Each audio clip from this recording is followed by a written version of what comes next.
14 и 11 дневно регистрирани нови случаи на заразени со COVID-19 во изминатата недела во Охрид го отвори прашањето дали летната сезона сепак си го стори своето. Неделната статистика од Центарот за јавно здравје во Охрид покажува дека од 38 тестирани во периодот од 5 до 11 септември, дури 32 добиле позитивни тестови. Со тоа бројот на активни случаи во градот се искачи на 59. Во Струга и Вевчани пак биле земени 35 брисеви, а позитивни биле 28. Бројот на активни случаи во моментов е 60. Од Центарот за јавно здравје во Охрид велат дека меѓу ново заразените има и здравствени работници, но кои не се заразиле на работното место. Сепак смируваат дека состојбата е стабилна во целиот регион. Имаме покачување на бројот на позитивни, особено во Охрид.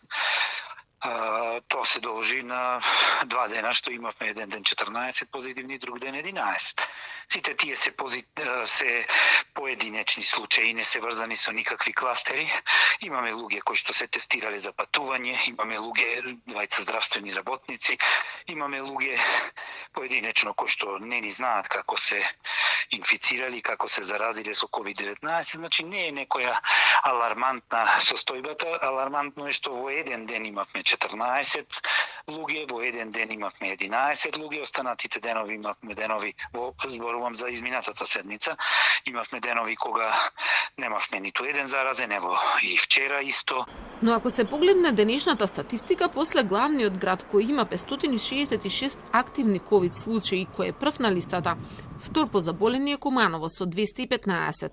Таму речиси секојдневно бројот на ново заразени е двоцифрен, а од тамошниот Центар за јавно здравје велат дека било очекувано за овој период од годината, бидејќи луѓето се на годишни одмори и се порелаксирани.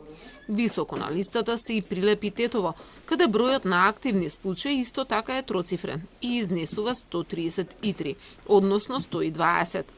Инаку во денешната статистика процентот на ново заразени во однос на тестирањата е 9, па така се регистрирани 140 случаи од вкупно направени 1507 тестирања во изминатото деноноќе.